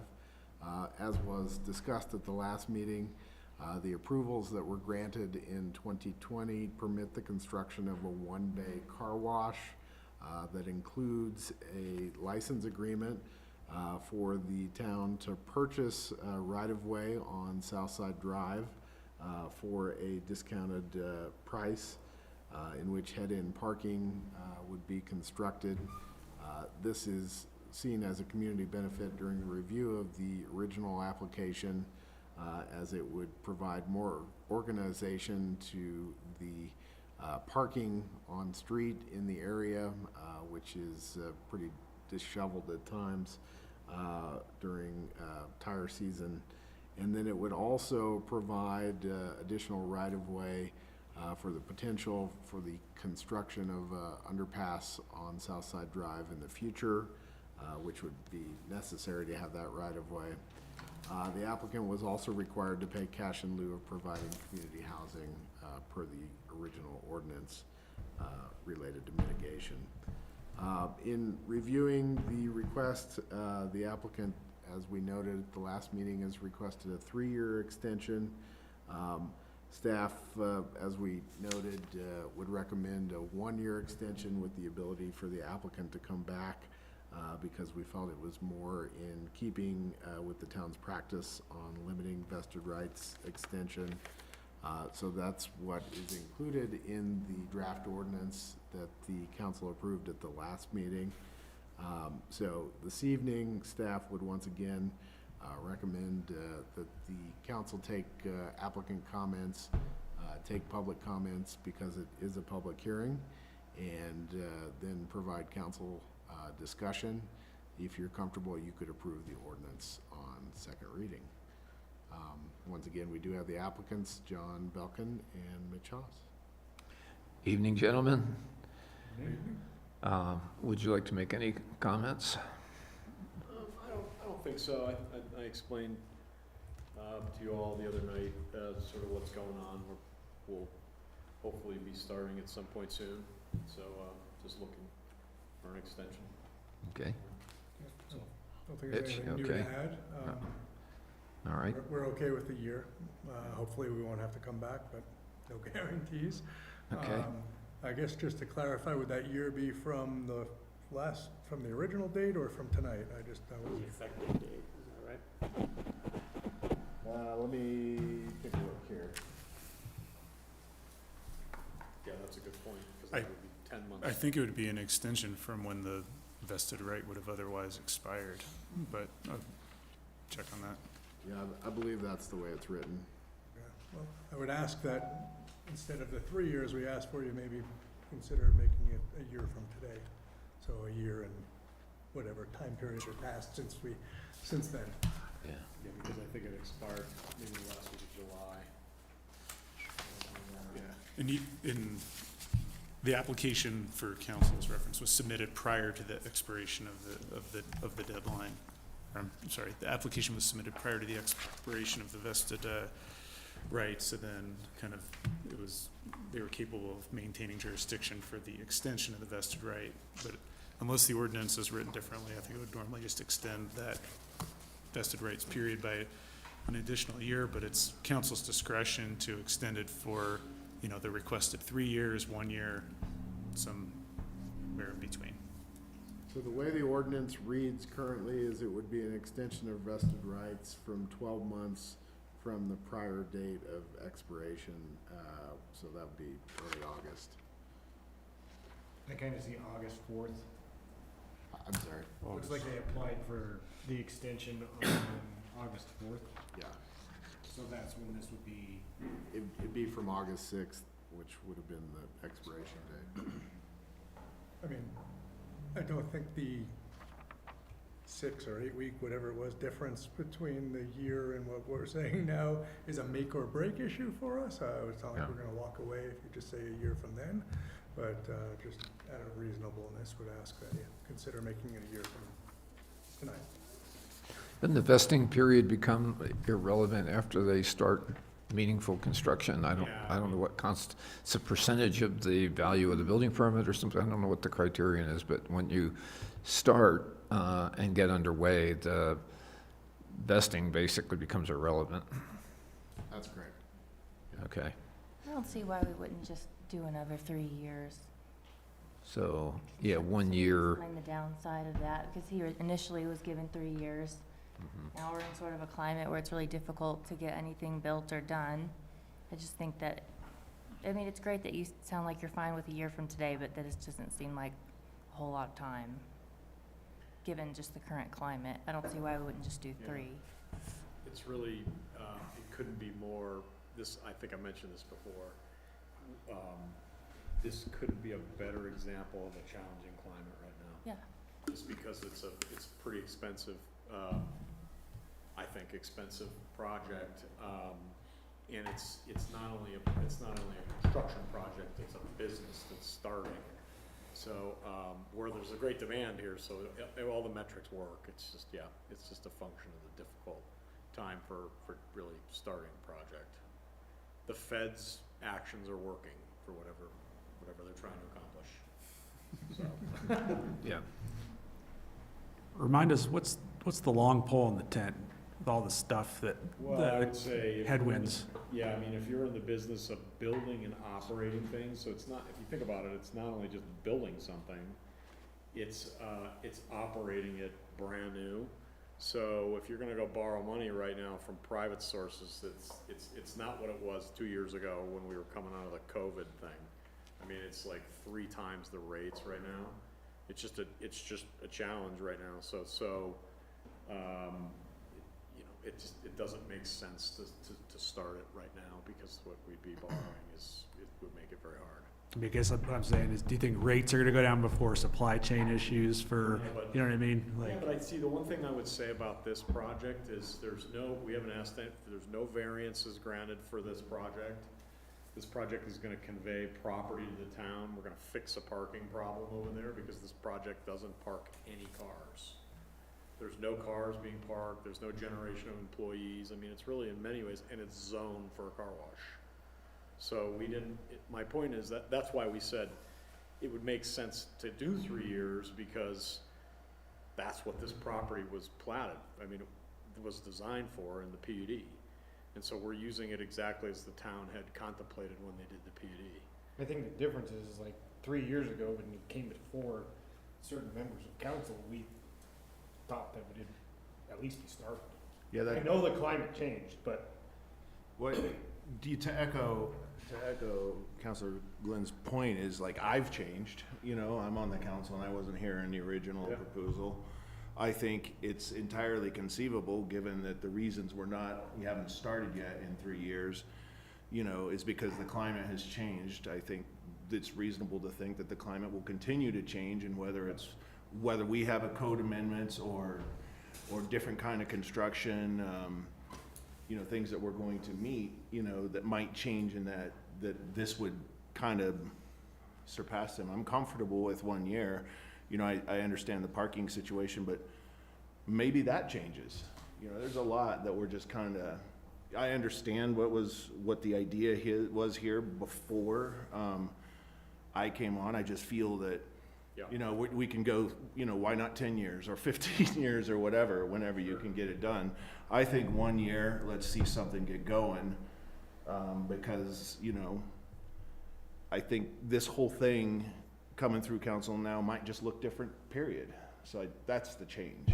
like, I don't think, you know, granted, we got a certain chunk of town property, but I think everybody knows the cost estimate on an underpass from that location to here is infeasible for this town. It will never probably happen. Just one more bond, Glenn. Yeah. I've learned not to say And a never DOLA about grant. these things. But that'd be where I'm comfortable with 1 year and see what the climate goes from there. I wouldn't be supportive of anything more than that. Like I said, it's not, we're comfortable with the 1 year. There's a very good chance we might be back asking for another year at that time. And the reason we originally asked for 3 years was, one, things might change more favorably. Is a better chance of that happening in 3 years than 1 year. And secondly, had we submitted the exact same application again, there's no changes in the code that have happened since it was reviewed and approved. It would be approved again, and it would come with 3 years of vested rights, that approval. So the logic was, if it would come with 3 years, why not ask for that same 3 years? If the board's uncomfortable with that, I get it. I'm not here trying to argue that point. I'm just trying to explain our rationale. It's important to recognize too from the, we closed on the property like several days after the vested rights were given. And then we spent the first year designing the property, going through the town's process. Took almost a year to do that. And then once we got to that point, so now we're into 2021. So that's really only a little more than 2 years from now. At that point, you couldn't get computer chips from a 16 months for, so you can't go buy, you can't pay $2 million for equipment and build a car wash for $8 million and not have the pay the money for the equipment, have the building done and have it empty with car wash equipment, because then you're paying debt on, you know, a big number. So it's just a great example of really the challenges of the last couple of years in building. You know, and this is a little bit unique because it's really, we remember when we were kids, it's basically an erector set of equipment that's got a lot of electronics. The interesting thing is, just to conclude, is by the time we do build it, the technology will have changed even more so, allowing for greater water recycling and operations, so that it'll be even a better product. And as it stands with the 1 year, that vesting does not protect the approval from rules of general applicability changing, energy codes, building codes. You know, there's a whole slew of things that if the town adopts those changes before a building permit is pulled, we're still subject to those. Yeah.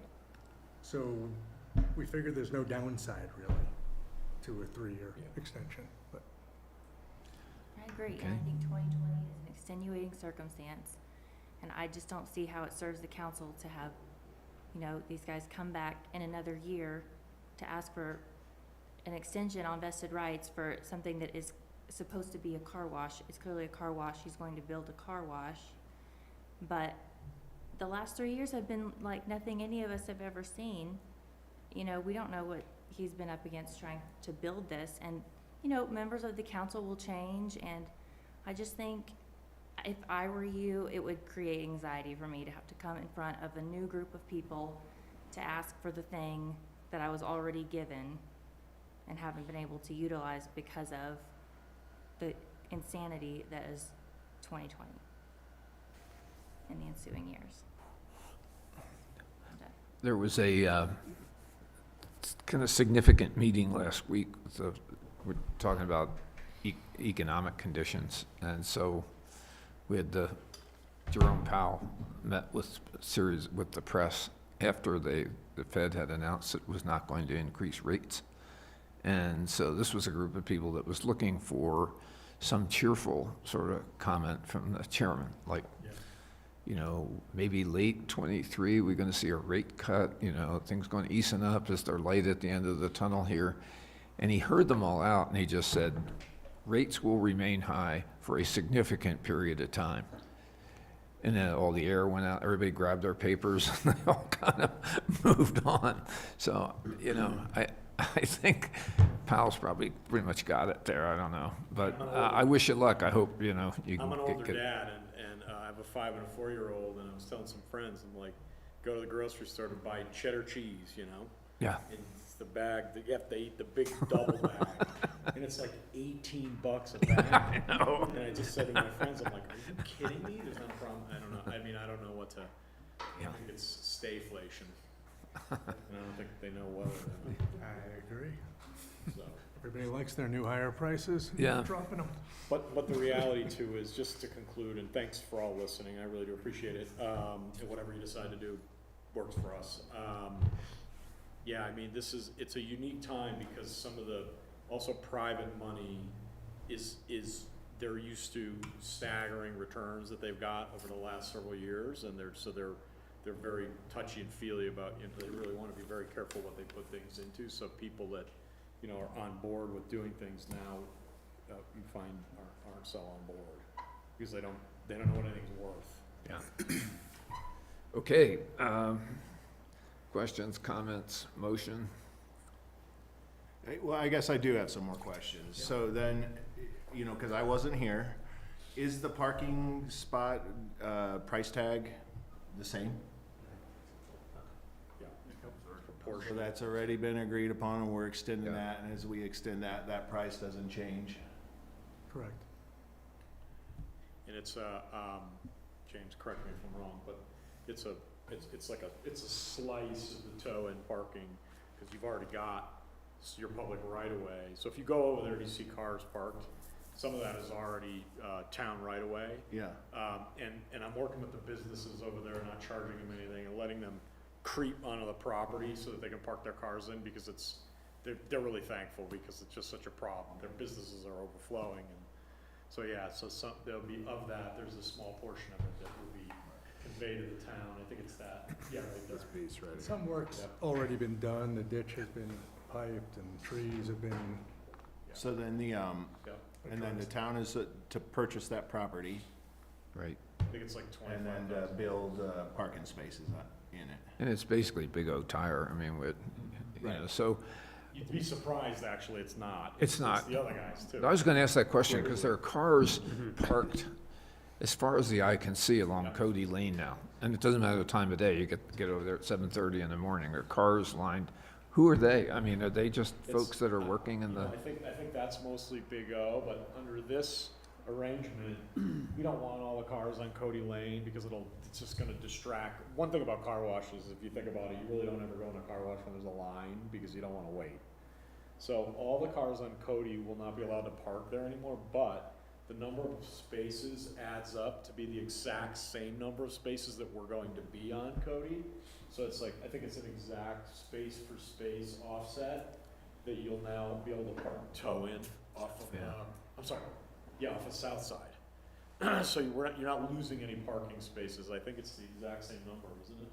Yeah, I believe it's organizing the spaces better. Better organized. Yeah, so it's gonna be, Just better organized in a safer way, and yeah. I would guess a lot of the cars, you know, some are Basalt Quick Lube, some are Big O. Tire changing season is really about 4 months a year, twice, 2.5 months twice, maybe 5 months a year. So it's a significant period. And to go back, the idea when the original project was approved was that the town could then lease some of those spaces back to recoup our funds that we put in. Yeah, and if I recall, I can't remember, we're the ones that are gonna build the parking spaces too, right? I believe so. Yeah, so we're gonna put in the parking spaces when we do, it just makes sense, because Yeah, we're gonna be when doing the they rest of build the the site project. work. So it's incremental. So I mean, just to say, I mean, we spent a lot, believe it or not, we spent quite a bit of money putting this thing together, like, not that that's the be-all end-all, but a lot to architect this thing properly and design it perfectly for the spot. And the town is actually gonna get a fair amount of positive, parking spaces. We're gonna fix the parking problem over there. We piped the ditch already, so that's not, Paul Finger, I guess, is the one that manages the ditch. The Skiko own this property, so people know that's who we bought it from.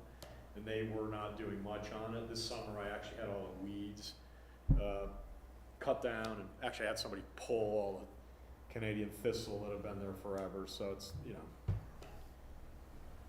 They're actually Russian, Trying to so be a they're decent Russian neighbor. It's thistles. like, yeah, so. I do feel for the position you're in, and I understand what Angela is saying. My personal take on this is, unfortunately, I don't want to set a precedent, and we have been burned before by people who have abused vested rights, and that is why I am in favor of the 1 year. But I'm totally comfortable with you guys coming back if you need to, but I'm not comfortable with 3 years, because I think it just sets a bad precedent for folks that have abused the system.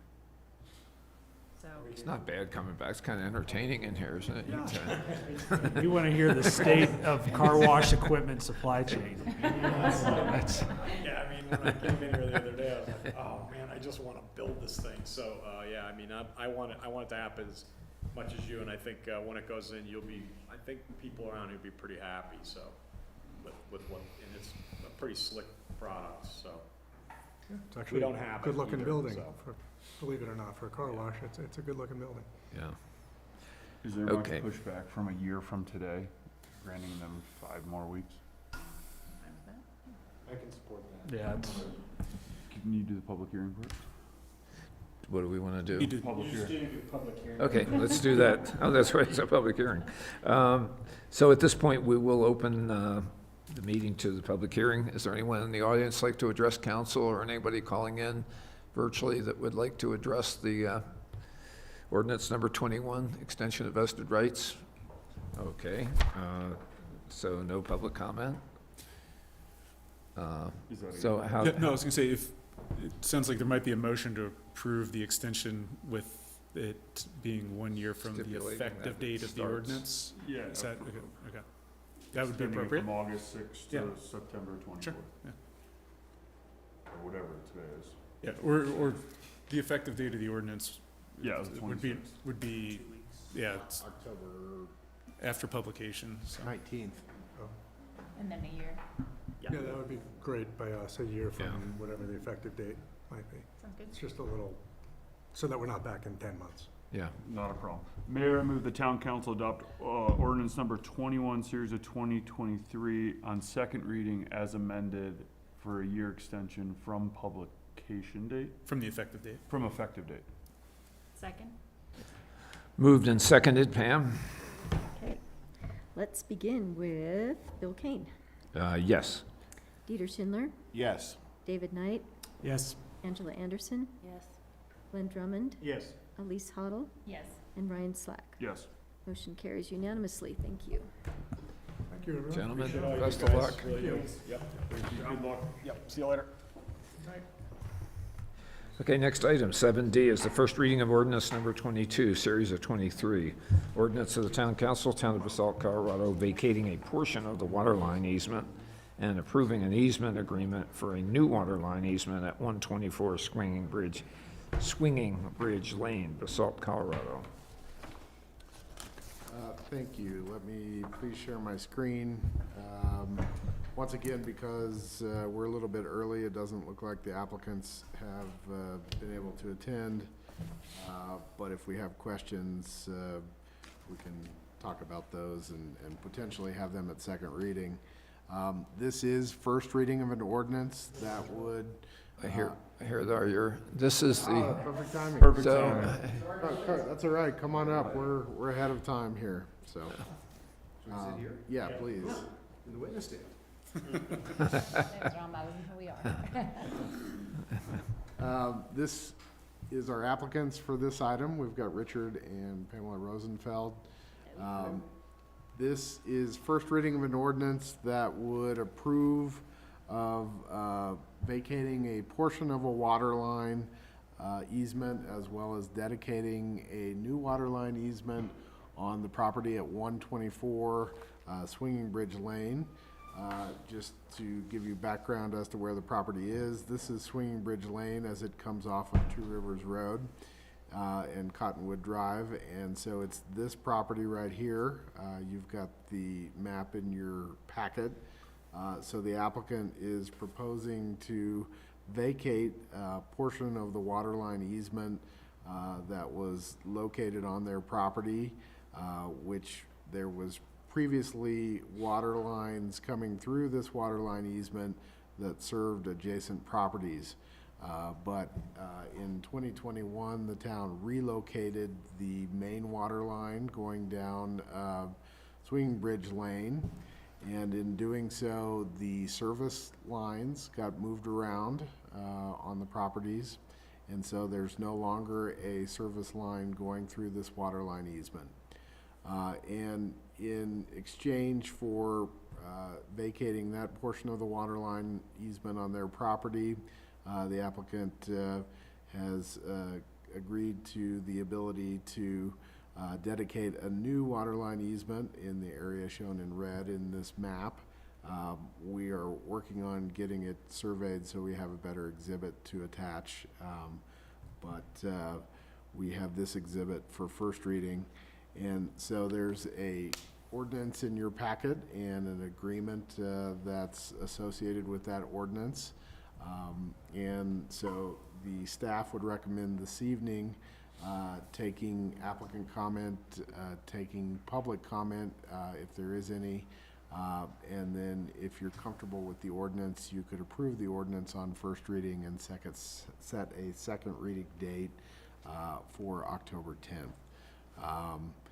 The staff is supportive of the adjustments that are proposed to the easements on the property as the water lines, service lines have been moved around per that 2021 water line change.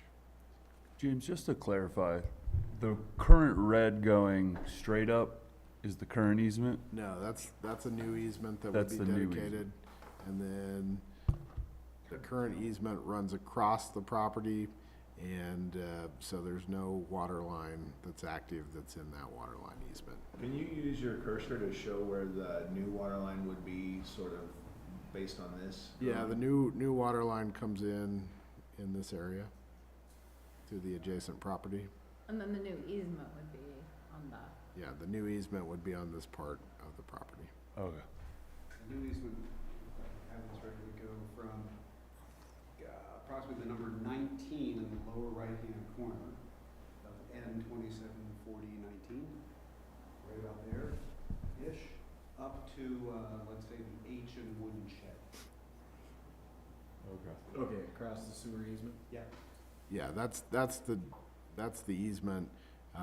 That's where the water line is on their property, but then there's other service lines that branch off that go in this area where my cursor's showing.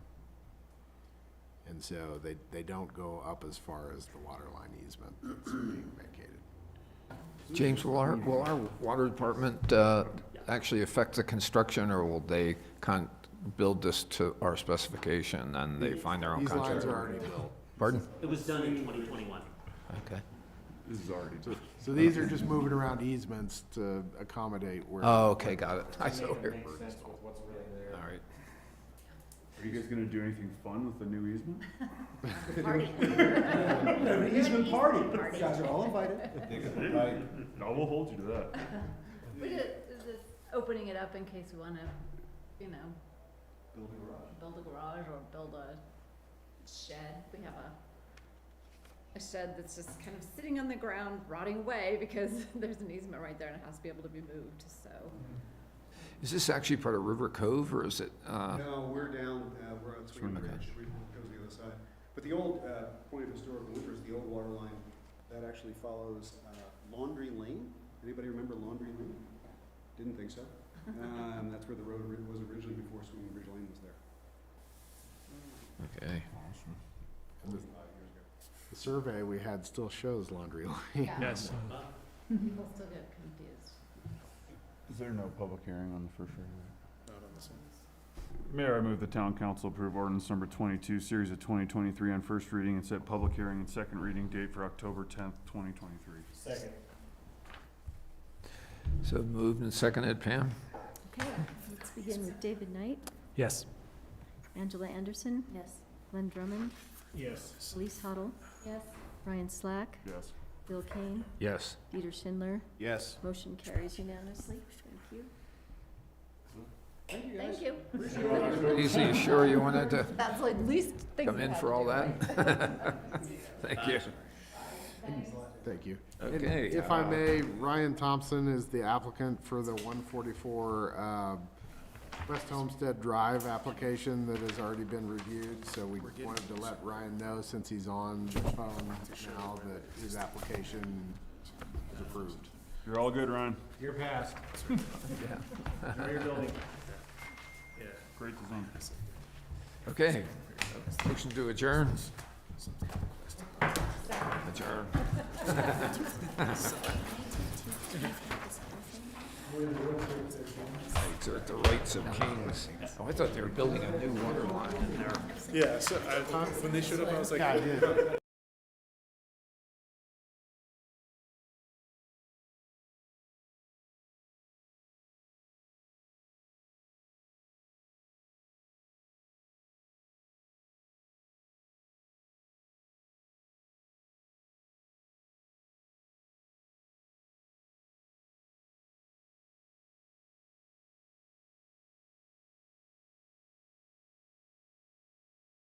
yeah, so when they showed up, I was like,